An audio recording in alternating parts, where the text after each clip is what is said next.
My name is George Valenzuela, and the name of our session is titled Strategies for Embedding Equity and Social Emotional Learning into Computer Science Lessons.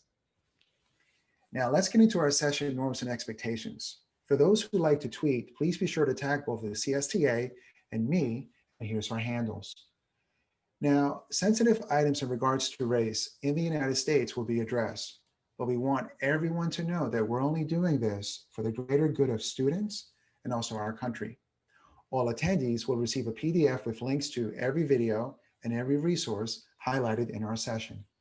And now let's get into introductions. As stated previously, my name is George and I'm your featured speaker. And I would love to get to know all of you if possible. So if you don't mind, go into the chat box in Zoom, drop your name, where you're from, what you teach, and your contacts. And what I'll do is while you're doing that, I'm going to monitor on my other laptop, see what you guys are typing. And also I'll explain a little bit about myself and my work. I have 17 years of experience as both a classroom and online teacher, as a district administrator, and now as an education coach, author, and advocate. And in my current context, I'm an online teacher at Old Dominion University in Virginia, and I'm the lead coach at Lifelong Learning Defined. And in those spaces, I coach educators in the following items. Number one, instructional design practices for teaching and learning. Number two, PBL. Three, computational thinking and computer science integration into lessons. Four, STEM or engineering design. Fifth, equity and SEL, like how we're doing here tonight. And lastly, the effective use of educational technology. I'm a published researcher in the Journal of Computer Science Integration, and I'm the author of Reba Robotics through ISTE, the International Society for Technology Education. Now, the ISTE standards for educators that we'll be addressing in our session include learner, equity leader, facilitator, citizen, and designer. And I want to point out that as educators, we already know it's not just about using the ISTE standards to augment our computer science lessons. We need to align our work to the ISTE standards, our computer science CSTA standards, and now the SEL competencies, which I will address in a moment. And so here in this table, these are some questions we can ask ourselves when we're creating alignment between all three. Please take a moment to view the table on the slide. And what I'm going to do in the chat, I'm going to give you an article I recently published through ISTE with a picture of this graphic, along with more explanation. All right, so I see you guys in the chat. Hey, everyone, can you guys just say, yes, I see the link. Let me know if you see the link, because I'll be dropping a lot of links. Excellent. All right, so make sure we bookmark those, y'all. Okay, so let's start our session and build some common understanding.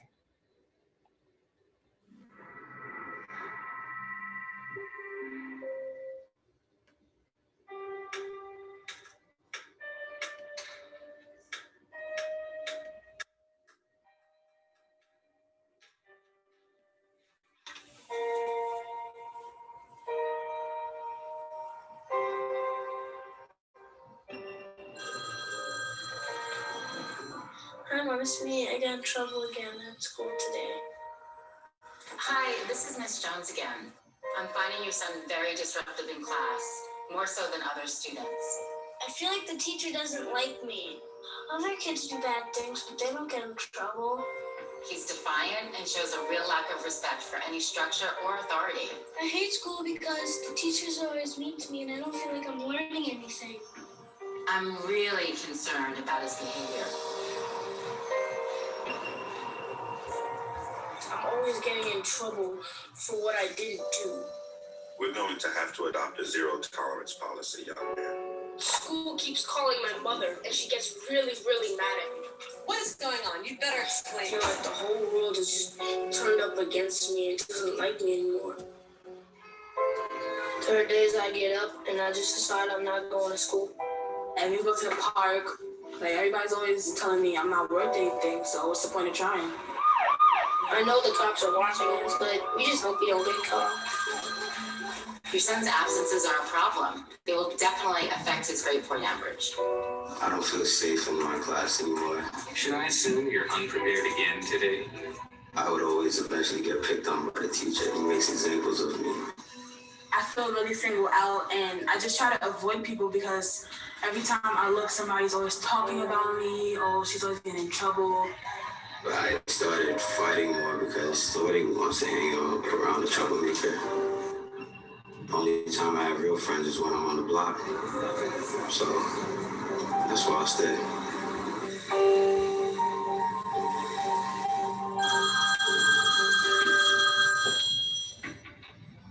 I'm sure you understand we take our discipline policies very seriously here at the school.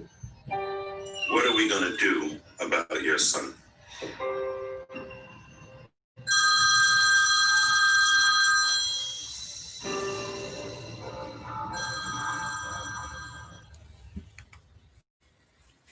That's very difficult to watch because we get to see what happens behind the scenes.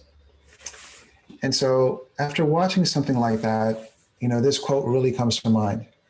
The principal goal of education is to create individuals who are capable of doing new things, not simply of repeating what other generations have done. Dr. Piaget. And so this topic really presents as a PD opportunity. And I really feel strongly that this is the most important topic that our country is going to tackle, hopefully collectively, which is why me and the CSTA have come together to create this session and also other sessions. And so our pacing for forum today is a mini lesson on equity and SEL for context. And we'll be doing a couple of strategies in an activity that you can implement with students and also as you're planning your computer science lessons, bearing in mind equity and social emotional learning. You see, equity is a hot topic in education reform. So let's define educational equity for a moment.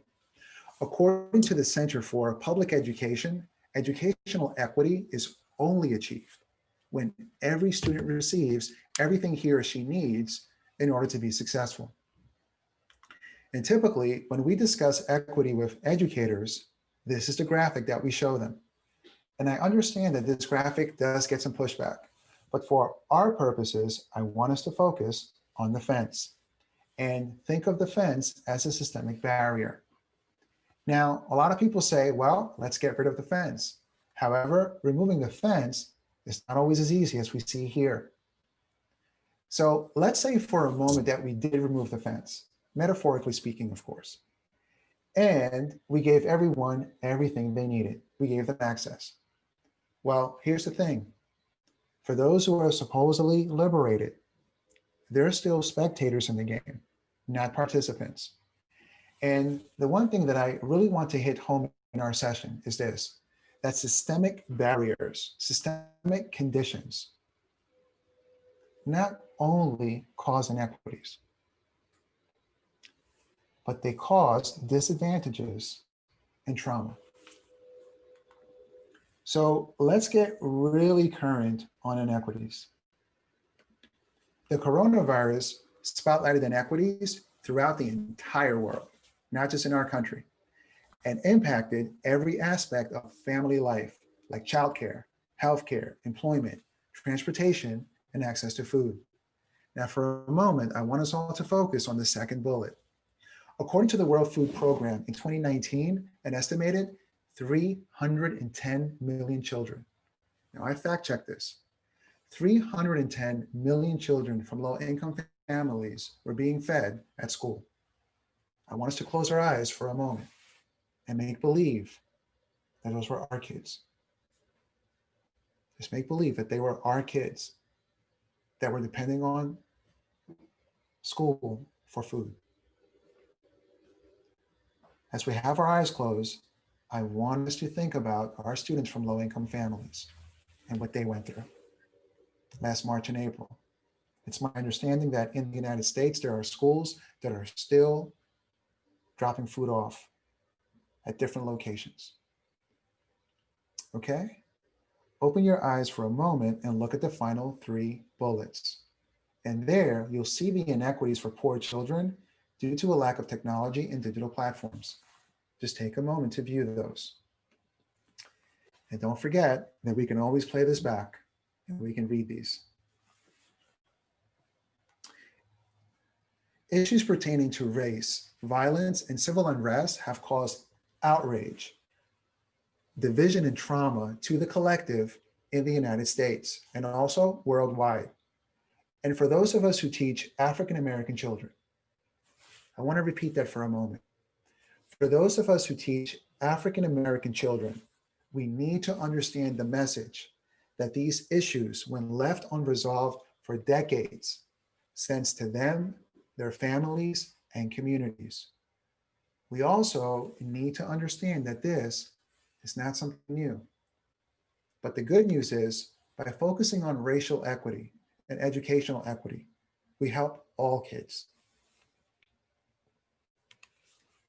Although individual teachers and schools already know that we can't solve these inequities on our own, the systemic barrier or the fence, metaphorically speaking, needs to be both removed but also understood. Because if we don't understand the trauma and the disadvantages caused by the system, caused by the barrier or the fence, then we're not going to do equity. And if we're not doing equity, we're definitely not doing SEL. So let's try to understand. This is Jamal. Jamal is a boy who lives in a poor neighborhood. He has a friend named Kevin who lives in a wealthy neighborhood. All of Jamal's neighbors are African American, and all of Kevin's neighbors are white. Because Jamal's school district is mostly funded by property taxes, his school is not very well funded. His classrooms are overcrowded, his teachers are underpaid, and he doesn't have access to high-quality tutors or extracurricular activities. Kevin's school district is also funded by property taxes, so his school is very well funded. His classrooms are never crowded, his teachers are very well paid, and he has access to high-quality tutors and lots of extracurricular activities. Kevin and Jamal live only a few streets away from each other. So how come they're growing up in such different worlds with such different opportunities for success? The answer has to do with America's history of systemic racism. To understand it better, let's look at what life was like for Kevin and Jamal's grandparents. Decades after the Civil War, many government agencies started to draw maps dividing cities into sections that were either desirable or undesirable for investment. This practice was called redlining, and it usually blocked off entire Black neighborhoods from access to private and public investment. Banks and insurance companies used these maps for decades to deny Black people loans and other services based purely on race. Historically speaking, owning a home and getting a college education is the easiest way for an American family to build wealth. But when Jamal's grandparents wanted to buy a house, the banks refused because they lived in a neighborhood that was redlined. So Jamal's grandparents were not able to buy a home, and because colleges could prevent them from attending through legal segregation, their options for higher education were really scarce. Kevin's grandparents, on the other hand, got a low-interest loan to buy their first house and got accepted into a handful of top universities, which traditionally only accepted white students. This opened up a wealth of opportunities that they were able to pass on to their kids and grandkids. Even as late as the 1980s, an investigation into the Atlanta real estate market showed that banks were more willing to lend to low-income white families than to middle or upper-income African-American families. As a result, today, for every $100 of wealth held by a white family, Black families have $5.04. A 2017 study confirms that redlining is still affecting home values in major cities like Chicago today. This explains how Kevin and Jamal inherited vastly different circumstances. Unfortunately, the story doesn't end there. A big part of systemic racism is implicit bias. These are prejudices in society that people are not aware that they have. Let's go back to Kevin and Jamal. Against all odds, Jamal manages to be the only student from his high school to get accepted into a great university, the same one that Kevin and his high school friends are attending. But after Kevin and Jamal both graduate, Jamal notices that his resume isn't drawing as much interest as Kevin's, even though they graduated from the same program with the exact same GPA. Unfortunately for Jamal, studies show that resumes with white-sounding names get twice as many callbacks as identical resumes with Black-sounding names. Implicit bias is one of the reasons why the Black unemployment rate is twice the rate of white unemployment, even among college graduates today. You can see evidence of systemic racism in every area of life. The disparities in family wealth, incarceration rates, political representation, and education are all examples of systemic racism. Unfortunately, the biggest challenge with systemic racism is that there's no single person or entity responsible for it, which makes it very hard to solve. So what can you do? The first thing you can do is work towards becoming more aware of your own implicit biases. What are some prejudices that you might hold that you're not aware of? Second, let's acknowledge that the consequences of slavery and Jim Crow laws are still affecting access to opportunity today. As a result, we should support systemic changes that create more equal opportunities for everyone. Increasing public school funding and making it independent from property taxes would be a great start so that poor and wealthy districts can receive equal access to resources. Systemic problems require systemic solutions. Luckily, we're all part of the system, which means that we all have a role to play in making it better. Peace. And so another hard video to watch. For a moment, I want us to look at the reflection questions, and I want us to answer one of them and drop them into the chat. And actually, Jason, I would love it if we can unmute folks and allow folks to actually speak the reflection if possible. If not, we can drop it into the chat. We could do it. It would just have to be kind of on a one-on-one basis. If somebody wanted to, we could bring them on stage to share. Okay. Or would we knock out the my presentation, or? What's that? No, they would just join, I think. Okay, so if anyone would like to share the reflection, one of these, answering one of these questions, just say yes in the chat and we'll unmute you. I think you could also use that raise hand feature. Oh, or raise your hand feature. Yeah. Thank you, Jason. Sure, no problem.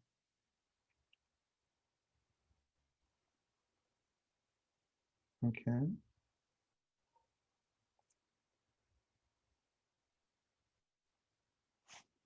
Oh, hi, BT. How are you, brother?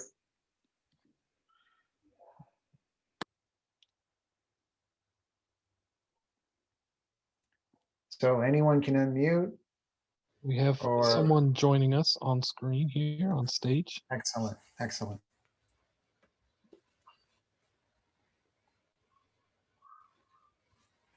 You'll have to unmute yourself. Oh, hello. There you go. Hi. I think the hardest thing for all this is just kind of convincing some other people, like sharing it. When you see it all in one place, it makes sense. But feeling equipped to talk to CS teachers and educators and parents across the board about these issues can be tough. Yeah, that's exactly right. I have family members, that live in Texas, and it's hard to, convince people. But I think that the most important thing is for us to have the data. And so David writes, helps to explain the term systemic racism. Also does a good job of showing how history affects our current situation. And so that's the thing that I think we really need to look at is history. We arrive at certain things over time. And so we have to look at what time has done. Okay, and so I really want to do this more of a workshop than a webinar. So we're trying our best. And I want to give a shout out to CSTA for allowing me to do it this way. One more person. Can we hear from one more person and try to answer a different reflection question? And don't forget, John Dewey said, we do not learn from experience, we learn from reflecting on experience. And so that's why I love to do reflections after activities or after learning.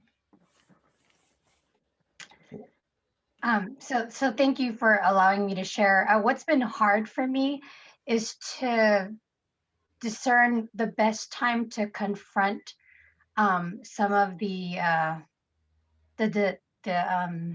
dissension of what people think about systemic racism, because there's people who don't believe that. They just simply don't. And so when comments are being made in staff meetings, or when family members make comments, like trying to identify the best time to respond and to find the right words to say so that you can have healthy conversations to get people to widen and broaden their perspectives. What's your name, ma'am? My name is Lily. Let's give Lily some snaps, y'all. And those of you that are listening, watching, if you can drop some virtual snaps. I often think of the words of our late Ruth Ginsburg. She said, we should do our work in such a way that other people want to join us. And so what Lily is saying is really, really true. It's hard. And so I think we have to do our work in a way that other people see the value in it. And so those are the type of strategies that we are getting into tonight. That's a great point. And thank you for sharing. And so just to recap, the reason why we highlighted equity is because we can't get to SEL if we're not doing equity. And equity can only be done when we understand the type of help all students need before we can coach them on understanding themselves, their environment, and also others. And that is something to really think about. And so these are some of the benefits of SEL in schools. Just take a moment to view those. And do not forget, if you can't capture this all, you can play this back. Okay, I'm going to continue. And so I love to share personal stories whenever I do any type of lesson. And so for SEL, I think it's important for educators to understand that SEL is not just for the young people, it's also for the adults. And so I'm the father of these two amazing children, Anissa and Daniel. Now, they started out very small and they grew up into an 18-year-old and a 15-year-old. And so the thing that I noticed about 2-3 years ago is that whenever I said something they didn't want to hear or they didn't like, they would start to pay me, no, never mind. And so those of us who teach or have young adults in their home, they know exactly what I'm saying. They would start to look the other way, roll their eyes, and sometimes give me sass. And so being a reflective educator, I knew that I had some learning gaps. There were some things that I didn't understand. And if I wanted to have a good relationship with my kids, I would have to learn it quick. And so I was reading an article on making first impressions by Dr. Travis Bradberry, where he discussed emotional intelligence. And to be honest with y'all, I had never heard of it prior. And so he talked about that and also his book, Emotional Intelligence 2.0, that he co-wrote with Gene Greaves. And so I got the book on Audible and started listening. Well, the book came with an EQ, or emotional intelligence appraisal, which I took online. And to be honest, I got a 74. And so I realized that I had some work to do. And so I started to work on myself. And so here's the thing. That's my personal story with the topic. And so I think we need to have our own stories and share them with others so that they know that we too started as a beginner and that we had a reason for starting. And so that's my story. And before we get into computer science and how it looks in remote learning, let's see what SEL looks like in schools.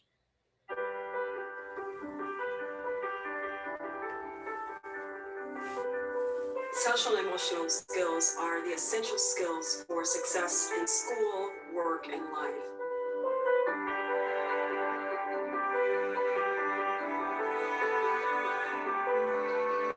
Social emotional learning centers their mind and body. It reduces their emotional tension so they can be open to new content and material.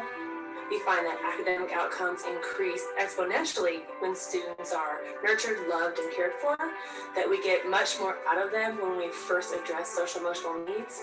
So for us, it's actually an academic intervention and not just an emotional one. If we expect students to be college and career ready, It's important for us to focus on these skills and competencies: self-awareness, self-management, social awareness, relationship skills, and responsible decision-making.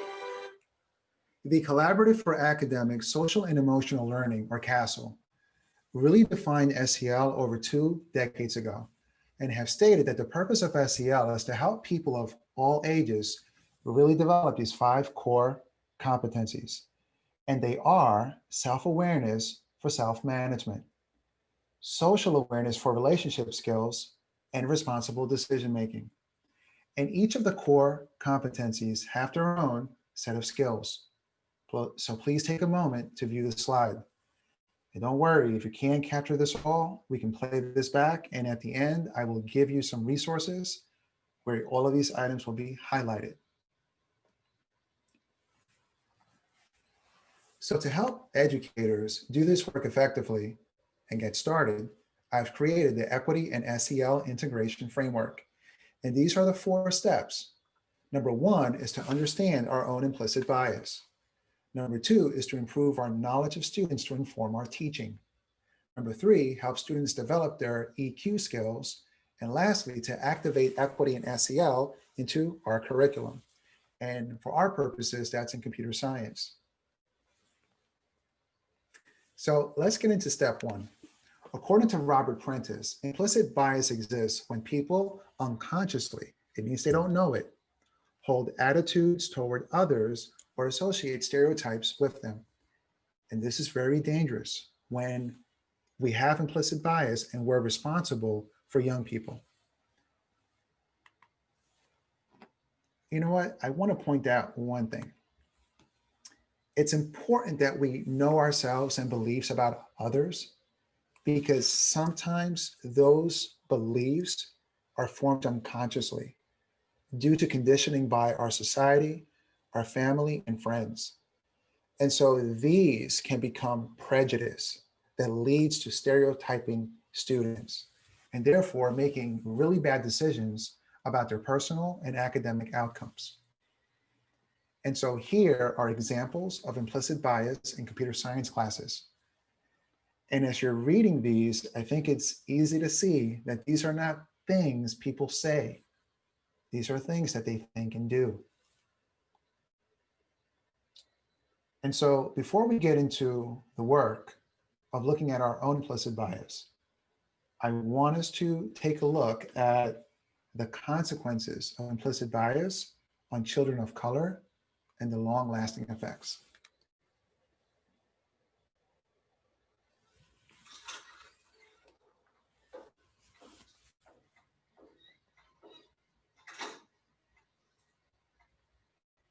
Good morning. How are you? Cool. So, can we talk about how you got here?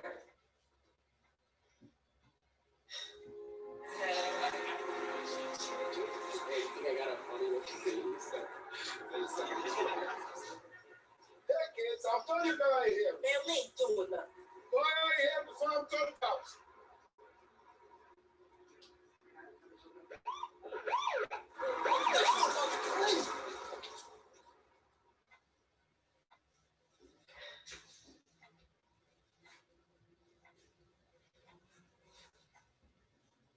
So, you didn't do anything?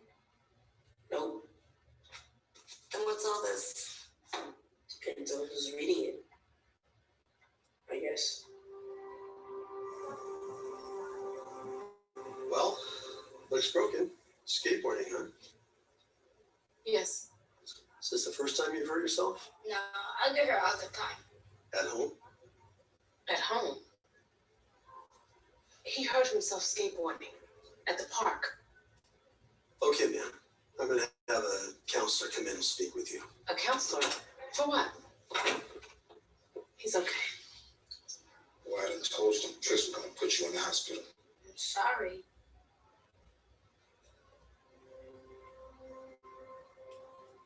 I'm sorry, too. A nurse will be in a few minutes to help you check out. What's up? That doctor thought I did this to him.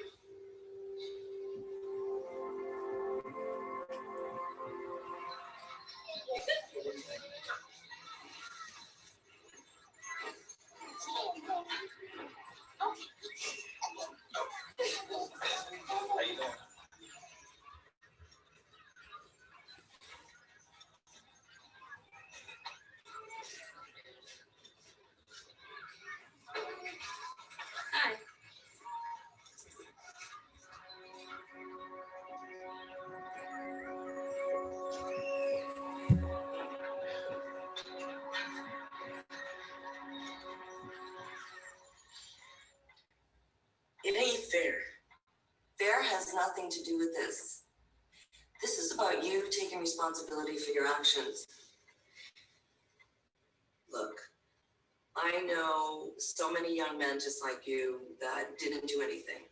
And yet, most of them are in prison. You don't know me. I ain't going to no prison. If you don't want to end up in prison, you're going to have to get some new priorities and probably some new friends too. Look, you're not getting any younger. You need to get an education so you can get a good job. Like you just like everybody else. You think you see, but you don't see. You see what you want to see. I see what's in this folder.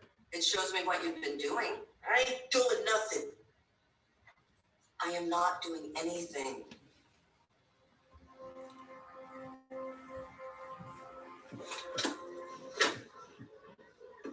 Stop. I ain't doing nothing. I'm not doing anything. Yes, you were. Get to the timeout chair. Now, please.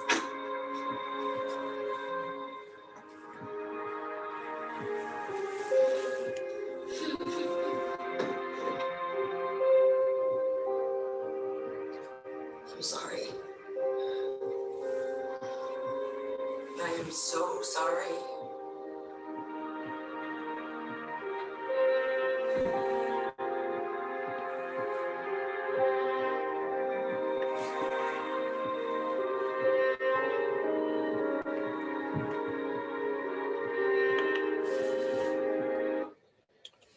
And so to help us examine implicit bias within ourselves, we're going to do a virtual learning circle.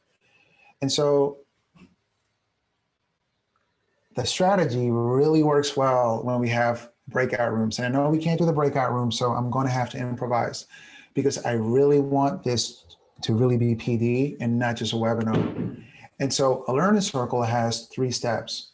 Number 1 is for the learners to journal independently. Number 2 is to share with a peer, which we can't do if we don't have a breakout room. And so we're going to have to just let folks speak their truth. And lastly, an open discussion.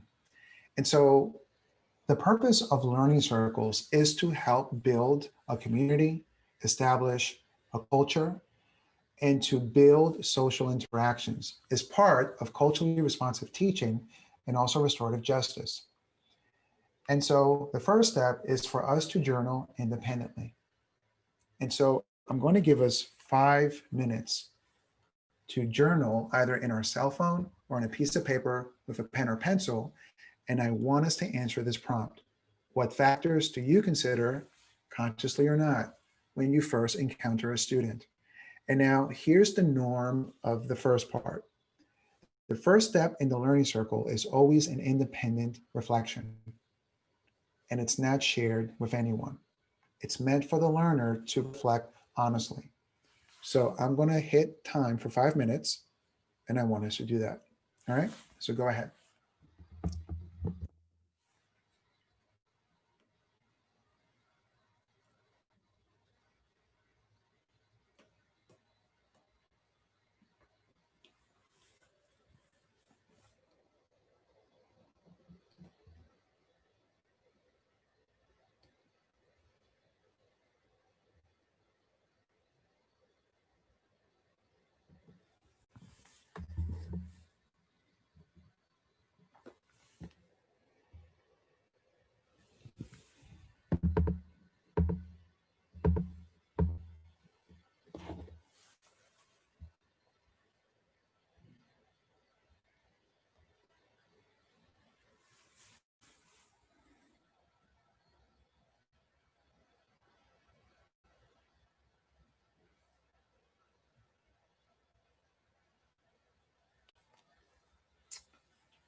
And so I'm seeing on Twitter that some of you are shouting us out, and I want to let Jason, Brian, and Carlos know I ordered my t-shirt.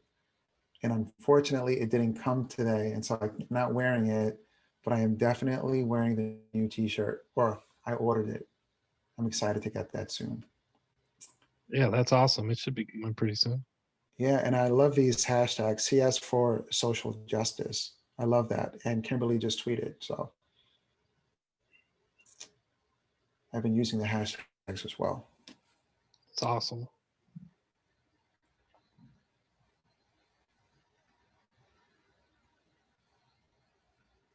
Okay, folks, give me a yes in the chat if you are wrapping up your reflections.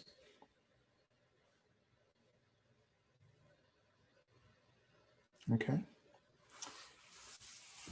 So I want to hear from someone. I don't want to hear what your reflection is, but what I do want to hear is, what is the value of having learners journal independently, a reflection, and the value of them not having to share it with anyone, including with the teacher? So we can have one person that would just speak to that. I would appreciate it. And again, you have to volunteer by raising your hand.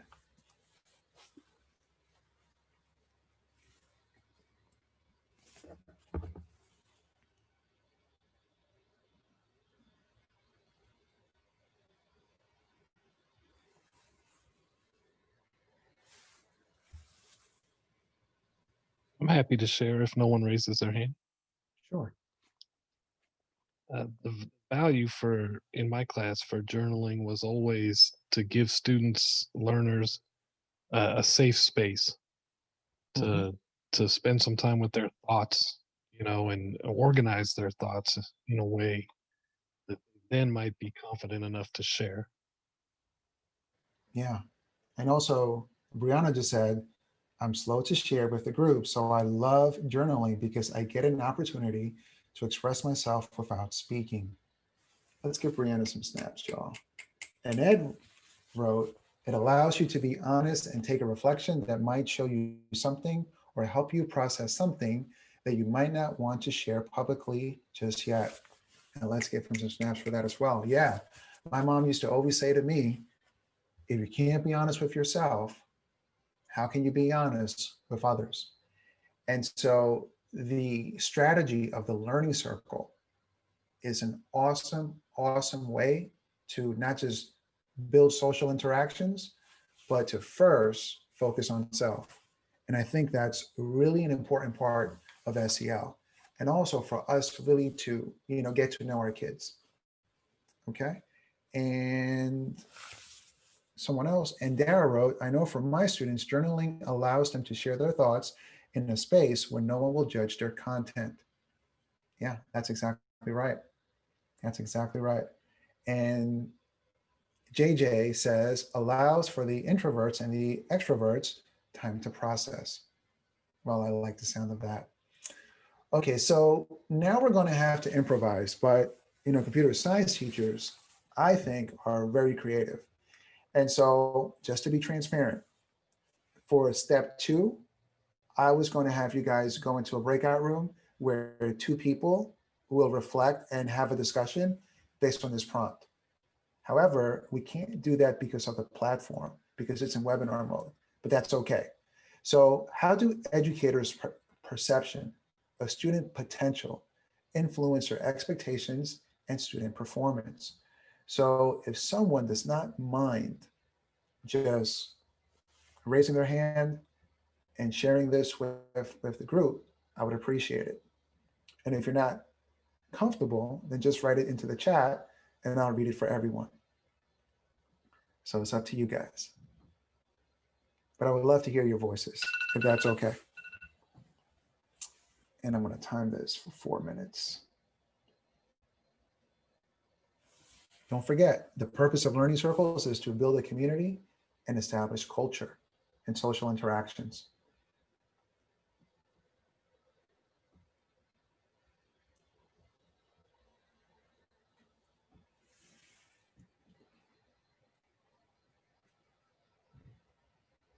Carlos, I know you're there.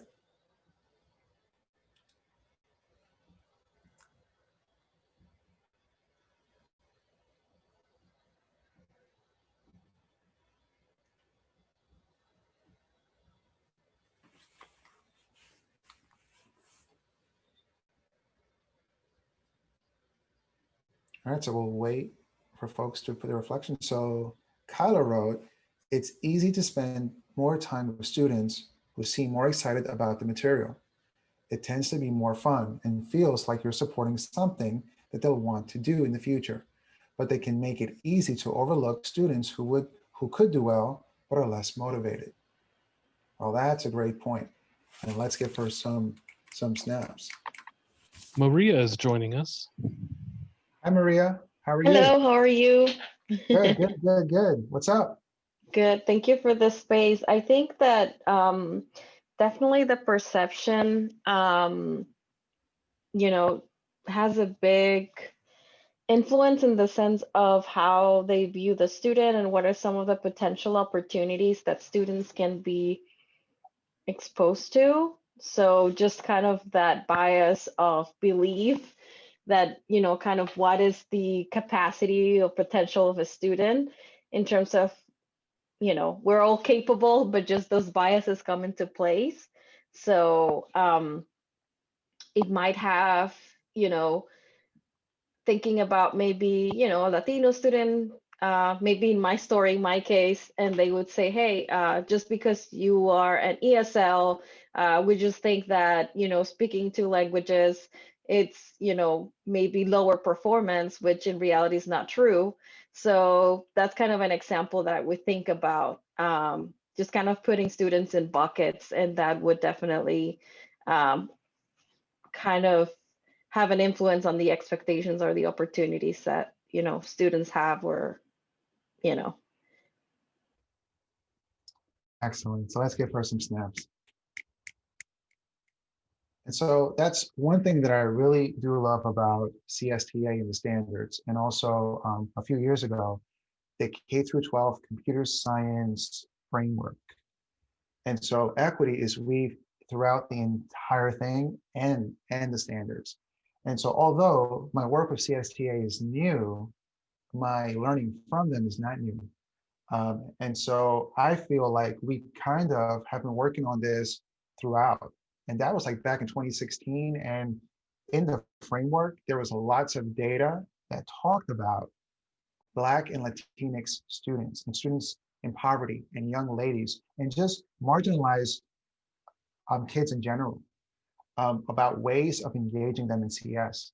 And so I am, so particularly happy that I'm here tonight, but these are the type of discussions that we need to have in tandem with our lessons, our computer science lessons.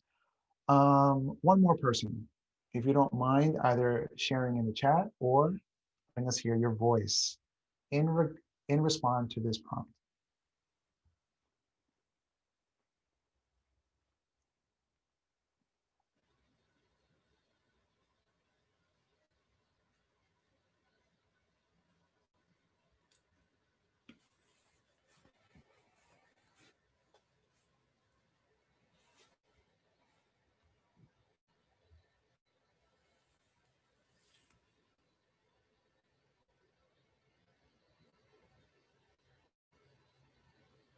Okay, well, we have 10 seconds left on this. So, all right, so we're going to continue.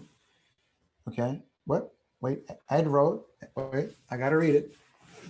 An educator is attaching one story onto a student or a group of students blocks the ability to show the students that they have the pen, pencil to create their own story and are the directors of their movie. Attaching that story robs the teacher of being curious about each child's story. Let's give Ed some snaps. And Dara writes, I have seen educators base their perception of student potential based on how that student siblings did. Yeah, I've heard that as well, in a different session. And so that is also implicit bias. Okay, snaps from everyone. So we are going to continue. And so we're getting into the third step. And so let's back up a little bit. In the second step, we're supposed to do a reflection from a prompt with another person. However, this is a learning circle. And so if we're doing this in person, the third step is with everyone at the same time. Virtually, I would just, unshare my screen and look at everyone's face. And so here are some norms that are really important for a learning circle to be effective. Number one, everyone needs to participate. And what that means is not that everyone has to speak, but everyone needs to look at the speaker when they're speaking. Obviously, we can't do this right now, but that's okay. And when we're listening, we have to listen with the intention of understanding their perspective, not with the intention of responding. Also, another norm of the learning circle is whatever is said in the circle, it stays in the circle. And the purpose of that is for learners who are not comfortable or afraid to speak their truth. It allows them voice with no judgment. Okay. And so I want us to just look at the final reflection question. What steps can we take in our schools to improve the influences of teachers' perceptions of students' potential for helping to develop better students? And so I will not ask you to reflect on this now since we don't have the platform, but I want us to see that in the work I do with educators, these are the type of questions that educators, either individually, as a school, or a planning team, can ask themselves. The focus needs to be on what we believe about our students, our expectations for them, and how those expectations can influence their success. Okay, if you'd like, you can take a picture of that. And before we move forward, I want to give you guys an article from Edutopia that gives you the steps of the learning circles. Okay, that's in the chat. And I've actually have written one for virtual learning circles, which will be out soon. Okay, but there's the article there, and that takes you through the steps that I just did. Okay, so let's get into our second step of the framework, and that is to increase our knowledge of students. And this awareness is sometimes referred to as knowledge of students to inform teaching. And this is the definition by Scale out of Stanford.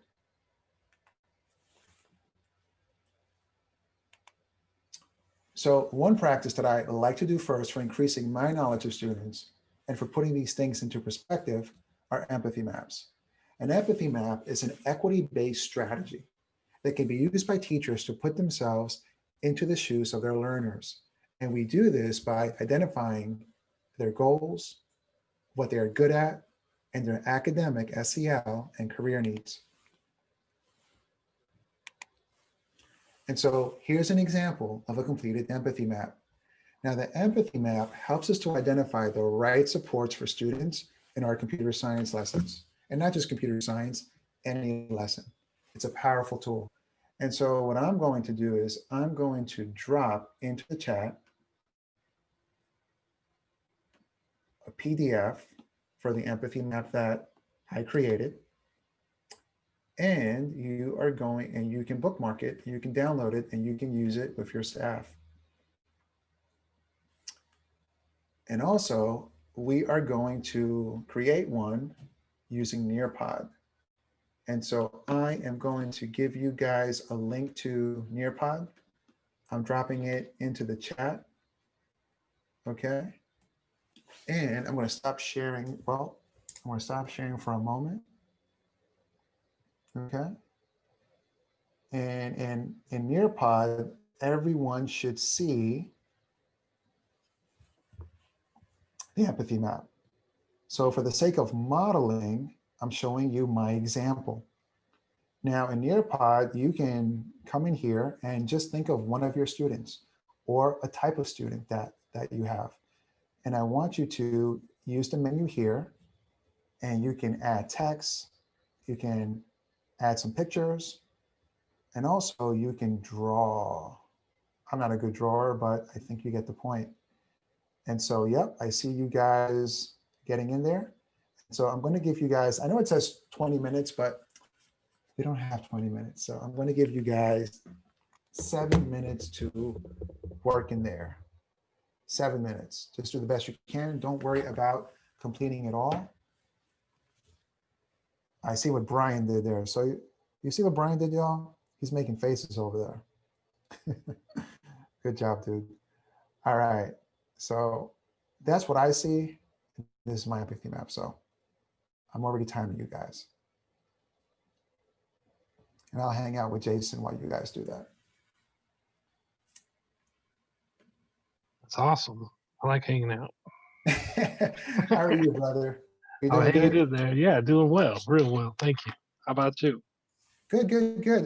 This is my third one today, and I have one more after this with an organization out of Ohio called PBL Matters. Everyone decided that they were doing PD today. All Yeah, this is the week. This is the week for This is sure. the week, yeah. And so I didn't want to lose this opportunity with you guys. I've been trying to get on with you guys for the longest time. Brian doesn't know that. Jake might know because I've emailed him a few times, but I'm really, honored that you guys are allowing me to do this. Oh, this is incredible. Lots of years have gone into this. You can tell. Well, I appreciate that. But yeah, I love you guys. In my book, Rev Up Robotics, I basically unpacked the core practices and the concepts and integrated them into the standards with academics and with ISTE. And so it's all like weaved in the book. And so, I've been learning from you guys for a long time. So it's not a one-sided thing. That's so cool. All right, so let me see what our people are doing. I want to check it out. All right, yeah, so they're really jumping in here. All right, so let's see how much time. We got 5 minutes left, y'all. Let's see what Brian is doing. Art and cartoons, playing soccer. Now, Brian, are you still in the classroom, or I don't think you are. Are you doing an empathy map for your own kid? He's here with us. Oh, right. I'm putting him on the spot. Oh, there you about go. a previous student. All right, thank you, sir. Yep.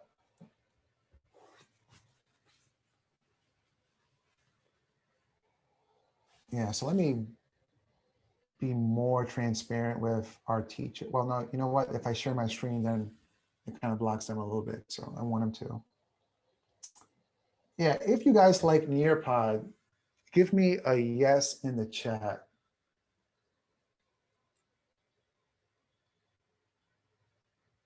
Okay. Is it your first time using Nearpod? If it is, I can give you guys a code for the gold edition for 90 days.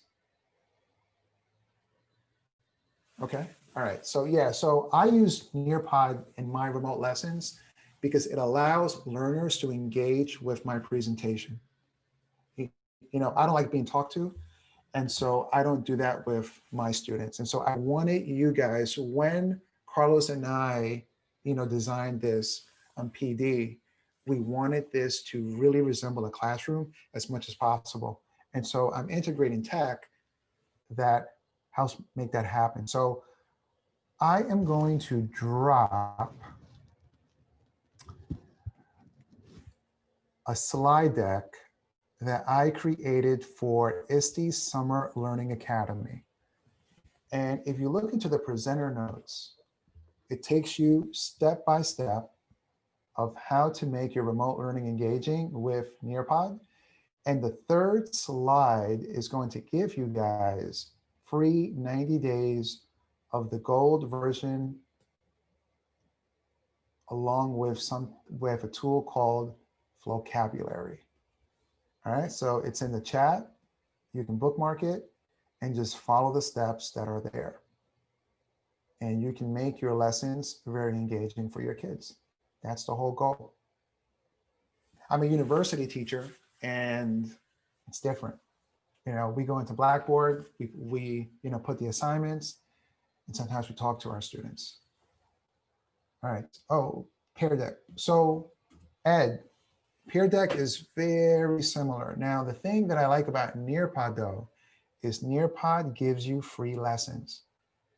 And particularly, it's for every content area just about, but they give SEL lessons as well. And so these are already done for you. All you have to do is go in there and adapt them. Oops, I'm sorry, I put it for the Sorry, Regina, my bad. All right, so here you guys go. Sorry. Yeah, and so that's what I love about it. Now, I don't really adapt anyone else's lessons, but I'm a facilitator. I'm a coach. But if I were teaching kids every day, I would definitely would not reinvent the wheel, and I would adapt lessons. And so Nearpod allows you to take lessons from their library. So there's a silver, a gold, and a platinum edition. I just gave you gold free for 90 days. Okay. All right, so we got a half hour left. So let's look at some of the work. All right, I'm going to share my screen. All right. All right, folks. So if you would hit submit, I would appreciate it.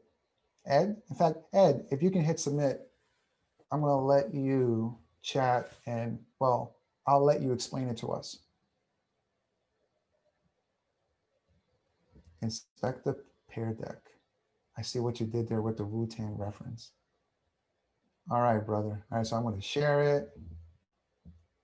All right, go ahead, man. If you can just raise your hand, and then Jason will let you speak to your empathy map.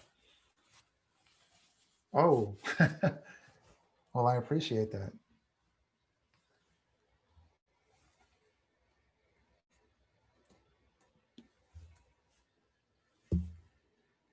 Oh, hello. There we go. Yeah, so I'm not sure. I'm a teacher, so I don't really follow directions that well. But I did one on my own just because. But I really love this, and then yeah, I've done a similar cultural empathy map with Zaretta Hammond in a Zaretta Hammond workshop, but I really like this one as well. So I don't know. I saw this through the lens of my own, but just like needing some of the needs. I think, like you said, we need to take care of ourselves too, and SEL is for teachers and educators and coaches or whatever role we are in also. And just seeing this is something I could use with my team at the county office too. I think, which just providing more listening. Definitely. Yeah, like this is a practice that we can do individually or we can do with others. And I'm glad that you mentioned Dr. Hammond. Her work and Dr. Kendi's work have been on my playlist, on my Audible. I've been listening to them. Like, I've learned so much. After George Floyd, I must admit, these strategies I've been doing in PBL for the last 2 years because they're part of the PBL workshop. But the science behind it and how it relates to racial equity and culturally responsive teaching, I may have done the practices, but I didn't understand them fully until now. And so what Ed just said about Dr. Hammond's work is really a great way to learn about culturally and linguistically diverse students of how to help them. And so the learning circle that we just did actually plays and helps into that in tandem with the empathy map, which is why I've included this into the framework. And so my book is coming out with Solution Tree. We're working on it, but ISTE is making a startup guide with these things and the empathy map and all these things. So you're getting this in advance. And the reason why we're doing this in advance is because we needed this yesterday. And so it's important. Well, Ed, let's give Ed some snaps, y'all. So I want to give you one more prop too. I think that the fact that this isn't a webinar, and this is the most connected webinar I've ever been a part of. A Zoom webinar is not easy to feel like you're a part of, and this is masterfully done. I really appreciate everything you've done, and you could tell all the work that has gone into this. So, well, thank you so much. But this is a collaborative effort with CSTA and I and me. We sat down and talked about this a few times. Carlos and I. And so we did not want to do a webinar. Well, I didn't, and he agreed. We wanted to do a workshop because we want to do more workshops. I think it's important that we coach teachers with strategies that they can use to coach students. Same thing. same strategies. That's, I think, that's the most important thing. All right, so because of time, I got to transition. And so I'm going to skip the reflection, okay? Because I think that we talked about it, and I think we understand that the empathy map is a strategy. It's not the only strategy, but it's a strategy that helps with equity because we're learning our students. It's important to learn the students. And so now we're going to get into step 3, which is to help our students understand themselves and their own emotions using self-awareness and self-management. And so self-awareness has several skills, but for our purposes, we're focusing on the basics and the fundamentals. And so the basics and the fundamentals, it's all about helping kids label their emotions by giving them strategies for putting them back to peace. Because let's face it, we do our best work when we're at peace. So for this purpose, I love to use Plutchik's Wheel of Emotions because it simplifies emotions for learners of all ages and helps them focus on 8 basic ones: anger, anticipation, joy, trust, fear, surprise, sadness, and disgust. And this is a very powerful tool because it helps everyone understand and realize that the emotions we experience are the amalgamation of the 8 main ones in tandem with other ones. So for a moment, I want us to look at the wheel. And for little kids, we can use emojis. And I am going to drop into the chat my articles from Edutopia. And you're going to see some computer science stuff, but you're going to see one on SEL. And in that one, you're going to see a stock photo that really brings this wheel to life. It's in there. All right, so make sure you bookmark that. I don't want you looking at that now, so you can access it later. Okay, so once my kids are familiar with labeling emotions, I like to have them do an emotions check-in via a planner like this one. And so typically when I'm doing this in person, I would use a whiteboard. And when I'm teaching remotely, I use Nearpod. And for the sake of modeling, I've completed this planner for each of the content areas. So let's look at the first column for a moment. Here is a product, an assessment, a skill, and a new concept that I want my kids to master. And after looking at the wheel or the emojis, I've identified an emotion that the kids may experience. And in the final column, I've identified some strategies for helping them with self-management for coming back to peace. And so the check-in, it can be leveraged or activated in a computer science lesson. And so here is an example of a backward design plan using the Student Learning Guide by PBL Works. And so if we look at the first column, okay, I'm a computer science teacher. And so I'm having my kids write a program for their Spiral Bolt robot. And so in the second column, I've identified 3 learning goals as learning targets, where if they master each of these 3, then they would have completed their program successfully by the end of the week. And so the first one is I'm having them do some pseudocode and some flowcharts so they can understand how an algorithm is designed and logical steps.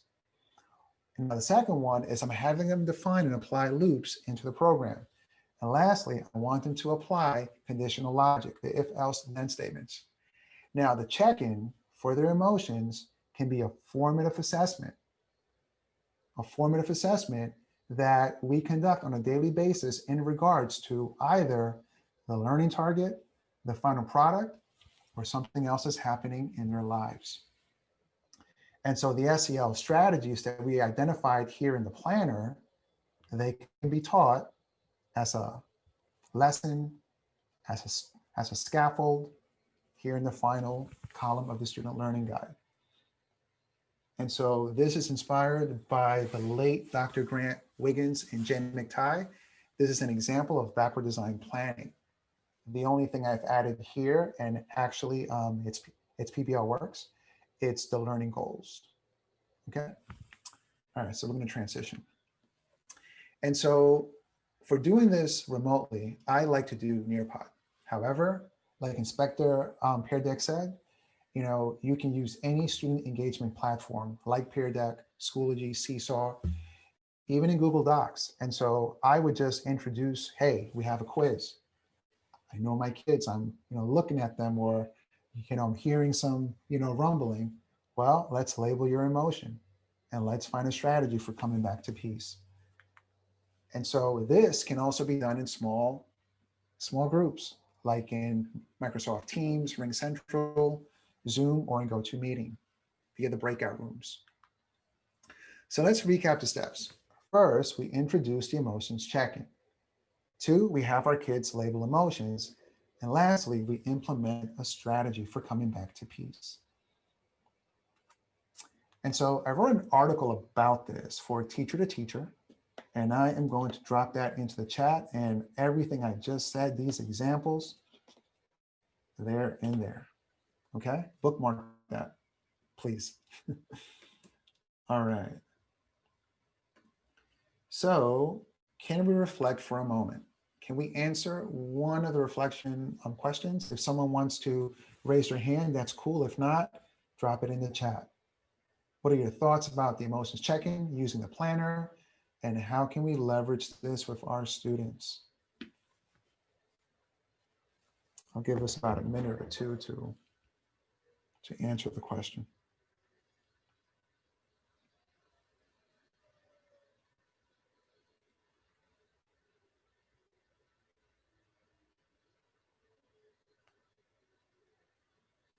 I would love to hear your voices, if that's okay. So if someone can just speak, that'd be better than me reading it back.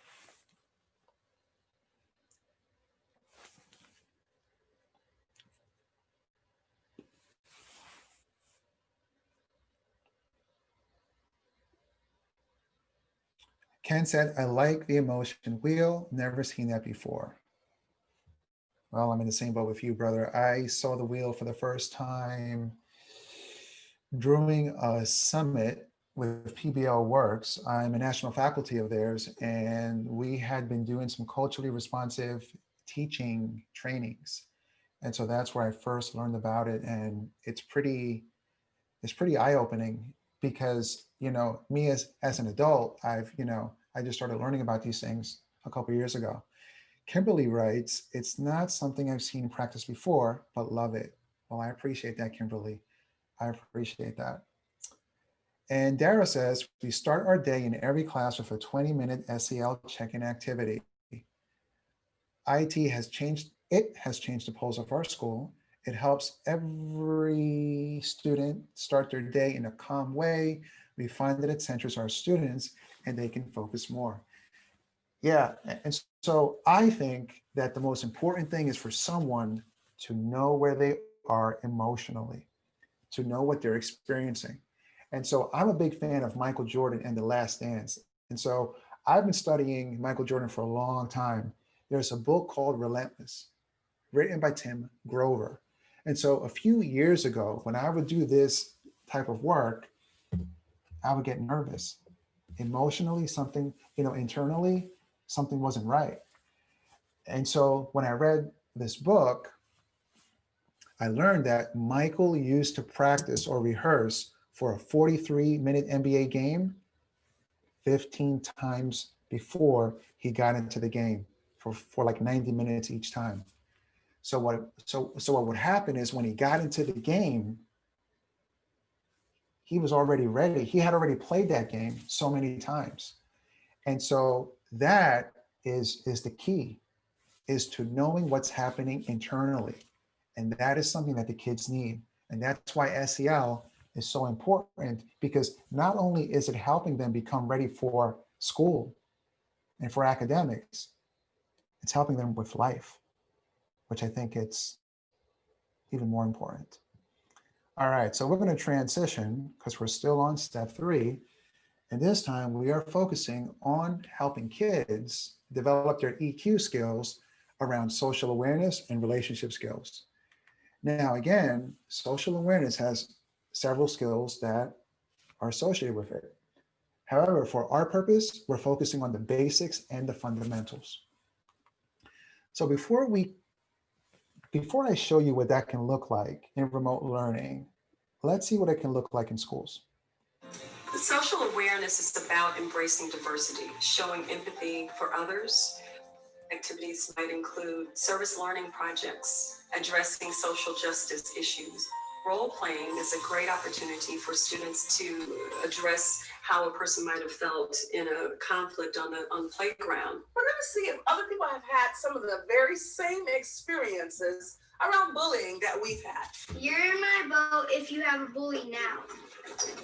Well, I see a lot of people. Relationship skills are important in project-based learning. It's the ability to work cooperatively with someone to resolve conflict. It's the one skill you need your whole life. You may not need calculus tomorrow, but you have to know how to work in a relationship, whether it's for a coworker or a life partner. You have to know how to handle conflict and how to handle challenges.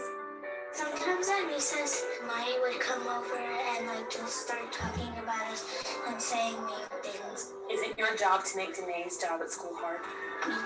I know it's a form of bullying, and sometimes I'll say sorry to her. So you choose to be someone's ally and make a better choice. And so again, even when we're talking about social awareness, it's all about labeling emotions and knowing how we're showing up in social interactions. And so here in the planner, I've identified two very different but difficult social interactions for young people and even adults. And so again, from looking at the wheel or emojis, I've identified two emotions that they may experience. And in the third column, I've identified some strategies for helping them come back to peace. And so in remote learning, I would do this in Nearpod, again, by identifying what the issue is. Here's the argument, and the kids would label, and then we find a strategy to implement together. And again, it can be done in small groups, like in the breakout rooms. Now, another strategy, as we saw earlier, for helping with social interactions are the learning circles. And so I've given you an article that has the steps that I adapted, but also I have made an article that is, being reviewed so it can be put out, okay? And so there's one more thing about doing social awareness work that's very important. You see, an important component of social awareness is to really know the students and what's plaguing them socially. And so here are some of the things that plague our students, things that they're going through. And so we need to understand what's happening with the kids in our classroom. Because if we don't, when we try to talk to them, we're going to do more harm than actual good, because we won't have the right language, the right background on what's happening. And you see, really focusing on equity requires us to know the systemic conditions, to know the fence that led to the traumas and the disadvantages for our most marginalized kids. We need to be deeply informed about the effects of those structures that cause the trauma. And so there's some research-based approaches that we can use to level up our social and cultural competence. They are trauma-informed teaching, culturally responsive teaching, and restorative justice. And so here I've curated some resources that I put into hyperlinks, including Dr. Zoretta Hammond's book, and also Dr. Ibram Kendi. And I put them into hyperlinks into this is the article. And that's in the chat for all of you. Okay, so let's continue. All right, so we are going to wrap up step 3 with responsible decision-making. And let's look at time. We have 6:48. Okay, so I'm going to skip the video, but this video is in the hyperlink or the PDF that I'll be sharing in a moment. And so for a moment, let's focus on these skills that are needed for responsible decision-making. And so any computer science teacher, really any teacher, already knows that we already do this in our coursework. However, let me give you a teaching strategy or an approach to getting the whole thing. Equity, SEL, responsible decision-making, computer science, academics, you name it. And it's called project-based learning, especially when projects focus on social justice for disadvantaged groups. And so I want to focus on a framework and model of excellence for using PBL for equity and SEL. Up first is the high quality PBL framework. Now, the framework is the consensus of the leading experts from all over the world who created this framework and have identified these 6 items as critical to doing high quality PBL. So take a moment, check those out.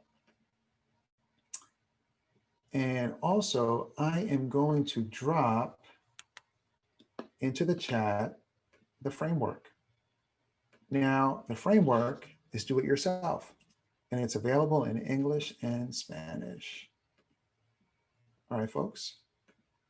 Now, I would like to talk about Gold Standard PBL by PBL Works, formerly known as Buck Institute for Education. And now the model is built on 2 frameworks. One is the essential project design elements, and the other are the project-based teaching practices. And so I like to call them the what should go into a project, which elements should go into a project, and the other, the how the project is taught. And so I'm skipping this video for interest of time. But for the past 6 years, I've had the pleasure of coaching educators in this model throughout the United States.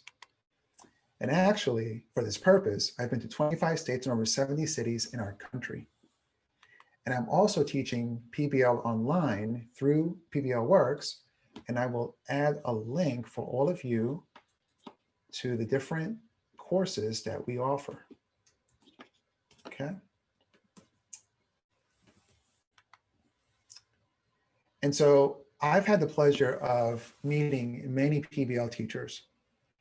And the thing that I've seen about the most successful ones is that they have 3 things in common.